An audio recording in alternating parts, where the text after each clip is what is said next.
Buenas tardes, aunque todos nos hemos saludado durante el correr del día.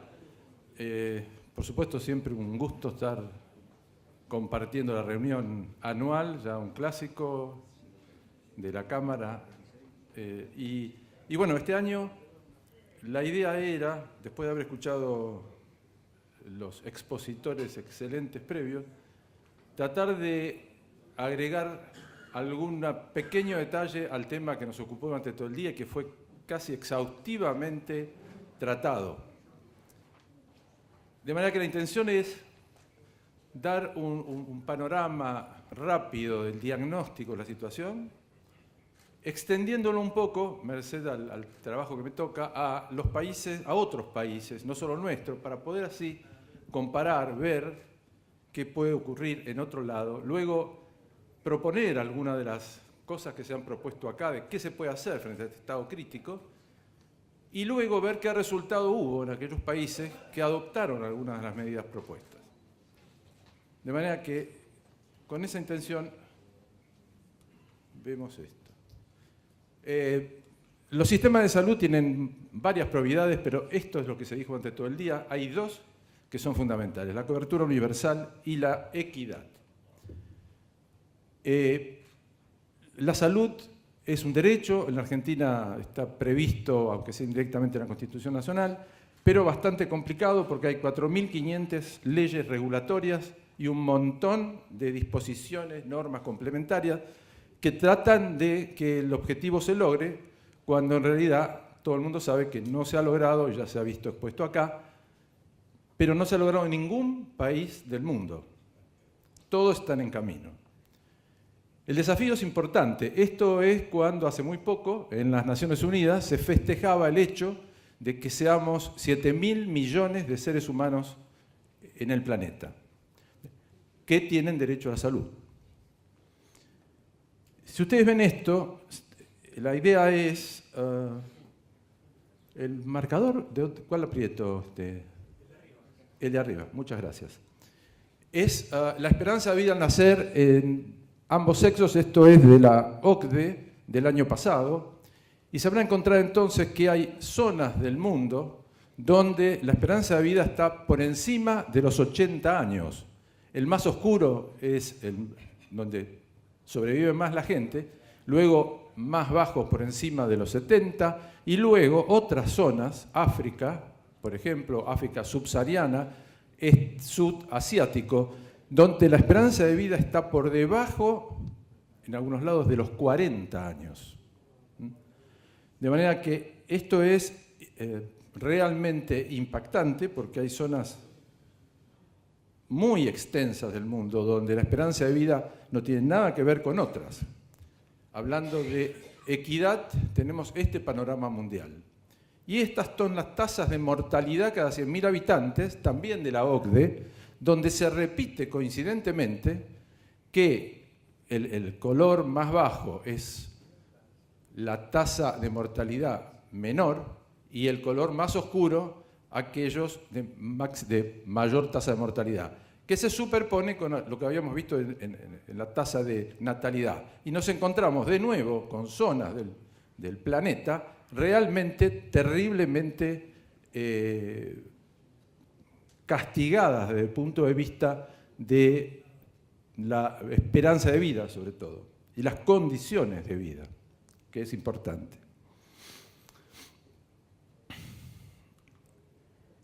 ¿Qué pasa? Si nosotros tomamos, ¿qué va a pasar en los próximos 100 años? En el 2100 nos encontramos con que la población va a cambiar y va a aumentar hasta 1.000 millones de personas.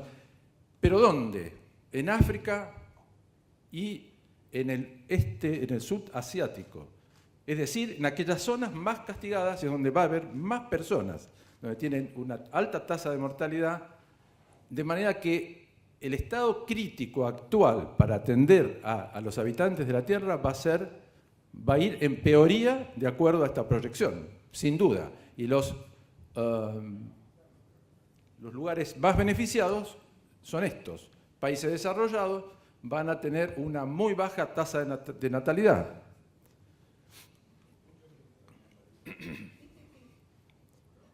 De manera que los desafíos ya se citaron, esto simplemente para dar un pantallazo, es el envejecimiento, que los que vamos a ejemplificar un poco, las enfermedades crónicas y la tecnología, a la que se han referido los predecesores bastante, abundando en comentarios respecto a la tecnología, y mi idea era ver el aspecto positivo de la tecnología en el objetivo de brindar salud para todo el mundo.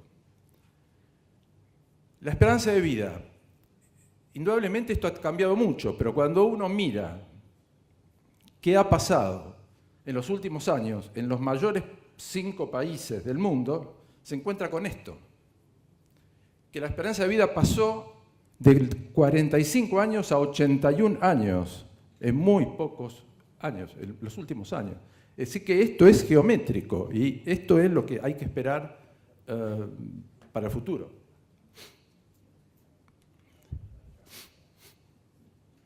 En Estados Unidos, ¿cuáles son los desafíos? ¿Y cómo están? ¿Qué pasa con estos desafíos? El envejecimiento. ¿Qué significa esto?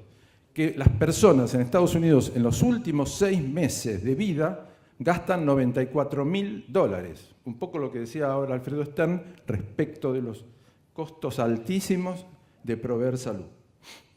La obesidad en Estados Unidos, que eran los campeones ahora superados por algún otro país, un aumento también importantísimo de la obesidad, con un costo que significa el 10% del gasto del presupuesto en salud.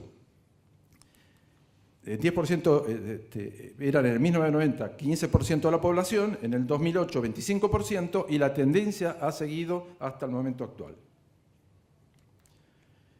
Y el avance tecnológico.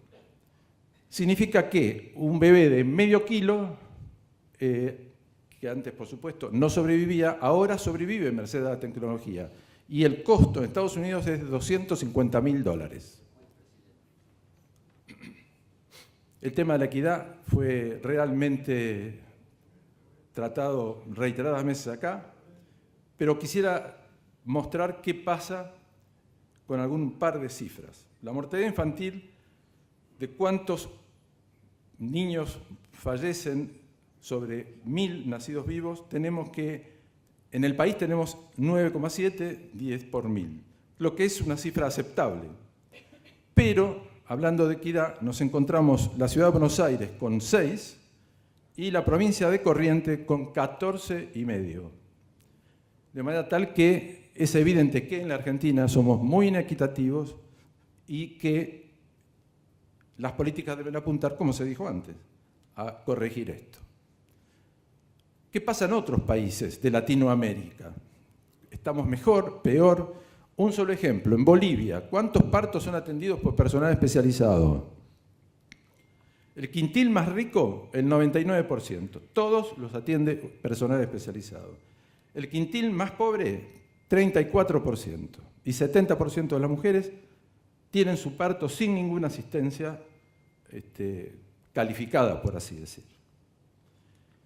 Brasil, que tiene es una potencia económica al lado nuestro, no obstante, tenemos aquí la barra azul, la mortalidad infantil en el sur de Brasil, que da 9,5 aproximadamente, como pasa la media en nuestro país. Pero si vamos al noreste brasilero, tienen 50 por 1.000. Esto realmente demuestra que 5 veces más que los habitantes del sur brasilero. De manera tal que esta inequidad, parece que se terminó. Listo. El otro punto que me parece fundamental y que se citó acá es el tema de la educación. Básico, fundamental, y creo que la inversión tiene que ser, y coincido totalmente con lo que se decía, y las pruebas están a la vista, en educación y salud. Esto es cómo influye la educación de los padres en la educación de los hijos. Y ustedes vieron que cuanto más educado, más probabilidad de ser sano. Esta es la situación. Tienen ustedes aquí los padres que no han terminado la escuela primaria. El amarillo es la escuela secundaria. Terminan, en ese caso, 22% de sus hijos la escuela secundaria. Y la universidad, el 3%.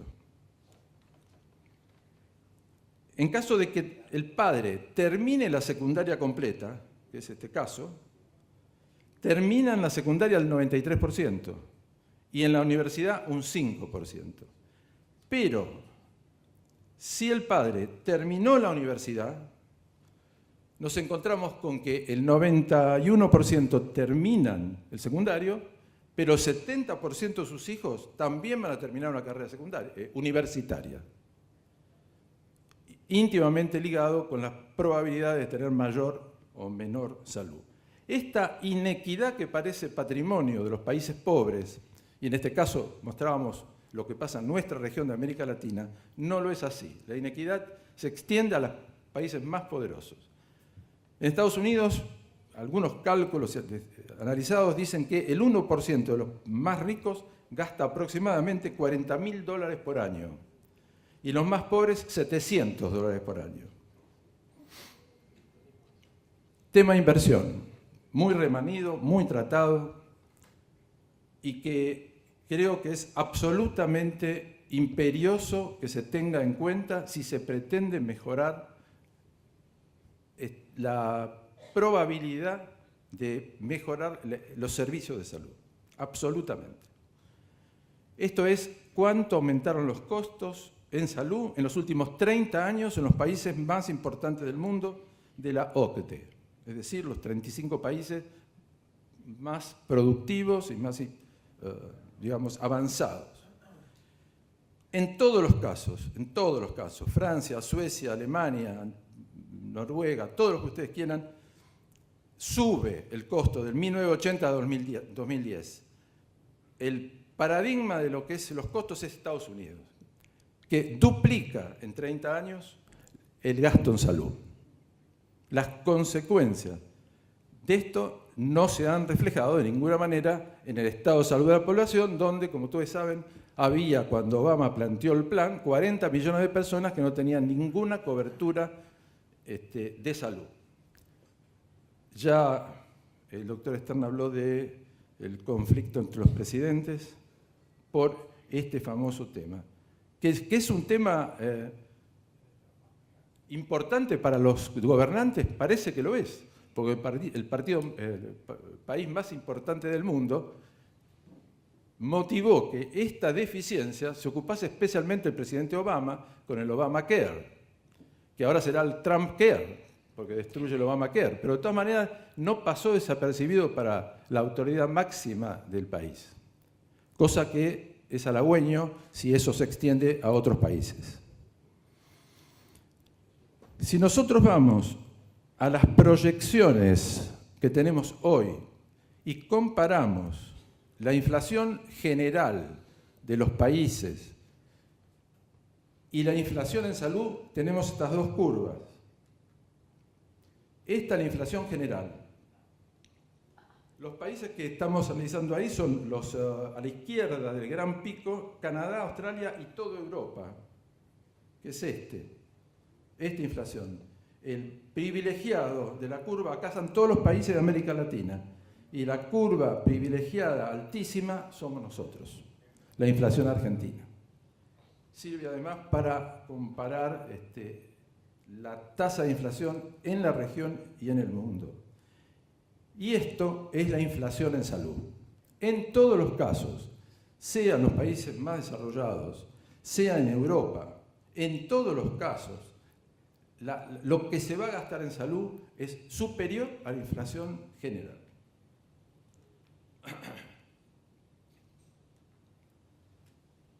Inversión. ¿Cuál es la conducta de los distintos países en inversión? Este es un plan quinquenal holandés de 2010 al 2015, muy reciente y con mucho valor, del presupuesto de 2010 a 2015, donde para seguridad social, para educación y demás, estos son las propuestas de inversión. Y esto es lo que se invertirá en salud. De manera tal que ese país ha dado una prioridad extraordinaria a la salud, tanto como para que su presupuesto se muestre de esta manera. El segundo punto es, ¿tiene esto traducción en mejores indicadores? Otro de los países que ha tomado la decisión política de invertir mucho en salud es Hong Kong. En general, el sudeste asiático, Corea, Hong Kong y demás, han decidido realmente apostar a inversión en salud. ¿Qué pasó con esta inversión que había sido aumentada hasta en un 30% últimamente? La expectativa de vida de ellos pasa de 1990 a 74 años y en el 2010 a 86 años. Si ustedes ven hoy cuáles son los países de mayor expectativa de vida, Hong Kong, Corea, Japón están alrededor de los 86 años, 85. La mortalidad infantil hoy, que nosotros tenemos la que hemos visto, la tienen en 1,7 por 10.000. Y han ahorrado, o calculan que ahorran anualmente aproximadamente, como consecuencia de la inversión entre tecnología y lo que sea, unos 40 millones de dólares de su sistema de salud, que es todo público, 90% público prácticamente, y que está manejado por la autoridad sanitaria allí, que sería un ministerio de salud acá, pero maneja todos los fondos centralizados y que abona, por supuesto, exactamente igual a los públicos y a los privados. Pero prácticamente es un sistema público. Así como en Corea son 80%, 90% privados y participa solo 10 o 20%, pero los resultados son similares a los de Hong Kong. Así que la dualidad es que si es privado es bueno y público malo, o viceversa, no es así. Es un tema de gestión y de distribución de esa inversión importante. Esto me pareció interesante porque hemos escuchado al ministro de Salud de China y dio una conferencia sobre, ustedes saben la transformación que ha tenido China en los últimos 10 años, donde tienen como objetivo, primero, llevar a la mayor cantidad de población del campo a las urbes, y el segundo objetivo, fue una decisión política, voy a transmitir las cifras que seguramente no las tenemos habitualmente al acceso de lo que uno puede leer, con los reparos del caso, porque es la exposición del ministro de Salud de China, que seguramente será bastante optimista para transmitir, pero informa que aumentan el presupuesto sustancialmente con el objetivo, por supuesto, de cobertura básica universal, que era del 10% de los habitantes de China. Y en los últimos 8 años lo llevan a una cobertura del 80%. Son números, vuelvo a decir, provistos por el ministro de Salud de China. El otro tema es la inversión. ¿Inversión en qué? Para que realmente tengamos buenos resultados. Inversión en investigación. Esto es algo que tienen muy en cuenta los países centrales. El ejemplo de este año, la inversión, lo previsto en este año, que lo hemos escuchado ahora en mayo, en Alemania son 300 millones de euros en subsidio a investigación en salud. Y esto es una cifra sorprendente, pero Francia tiene para el mismo periodo 2 billones de euros en investigación en salud. Son cifras que sorprenden, pero evidentemente son como consecuencia de una decisión política, como que es lo más conveniente hacer. Y luego, ¿en dónde invertir? Y acá tenemos prevención, investigación y curación o rehabilitación.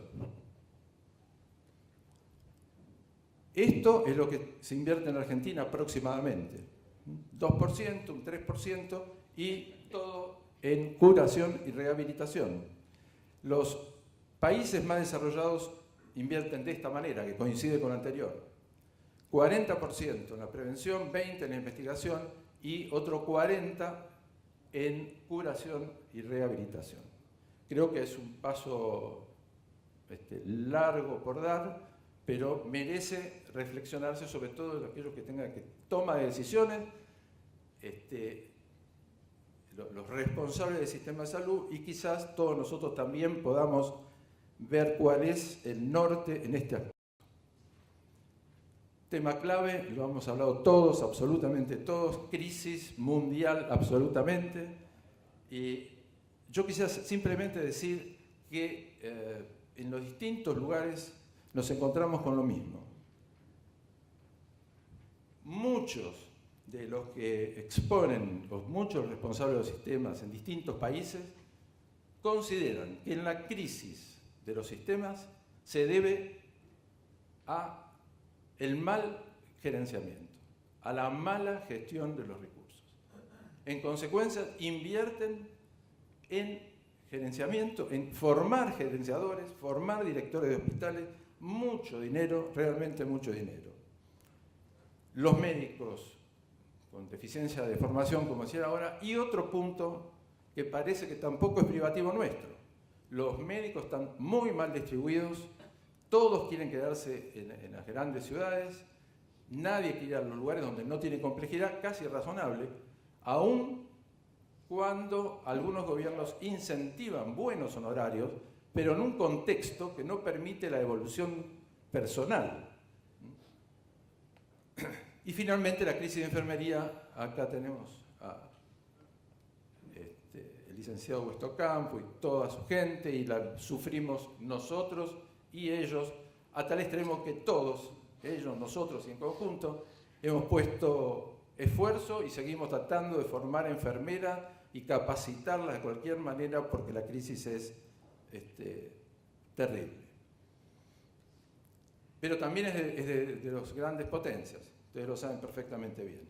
En materia de gestión, Gran Bretaña hizo una inversión ahora en los últimos años de no sé cuántos millones de libras esterlinas, pero era impactante la cifra, para capacitar gerentes y gestores de hospitales y de servicios de salud.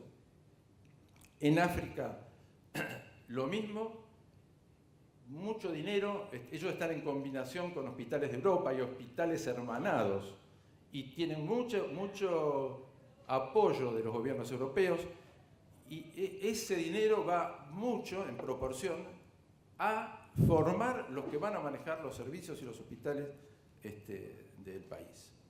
Y finalmente, dentro de esa gran inversión que había hecho China, invirtió en gestores gran parte del dinero que iba haciendo. ¿Cuántos médicos hay cada 1000 habitantes? Más o menos sí, son cifras medianamente actualizadas, pero bueno, sirve para el tema. En nuestro país hay 3,94, es más o menos lo que tienen los países de la OCDE. Así que 4 médicos sobre 1000 es un número razonable. No es razonable que el noroeste tenga 1, que el noreste tenga 2 cada 1000, y que la ciudad de Buenos Aires tenga alrededor de 11 médicos cada 1000 habitantes. Esto que decíamos antes ocurre también en Francia, es notable, todo el mundo quiere quedarse en país, no hay posibilidades, salvo compulsivamente, y en otros países se repite la historia. De manera tal que habría que pensar una política de estímulo, muchas gracias, para que esto se revierta.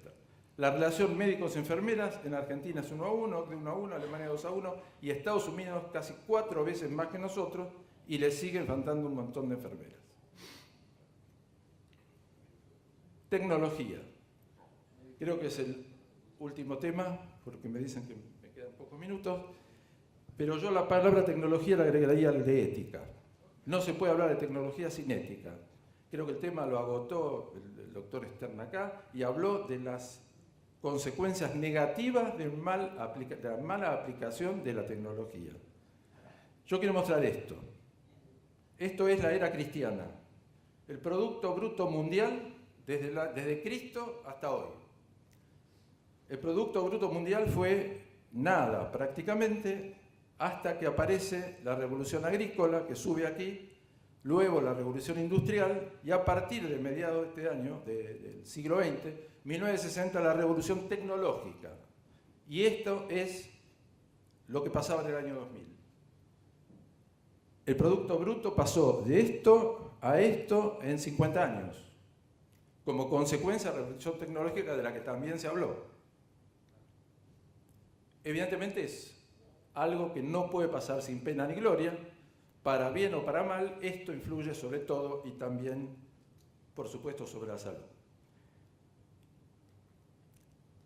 La tecnología de información, viendo los positivos de la tecnología, no es solo para países desarrollados, es para pobres y vulnerables.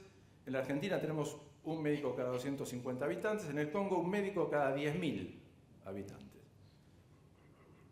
Y las enfermedades de aquí son las crónicas, es nuestro problema. La de ellos es la malaria, tuberculosis, parasitosis, HIV, de manera que instalaron microscopios móviles comunicados con computadoras centrales y bajaron notablemente la mortalidad de la población rural.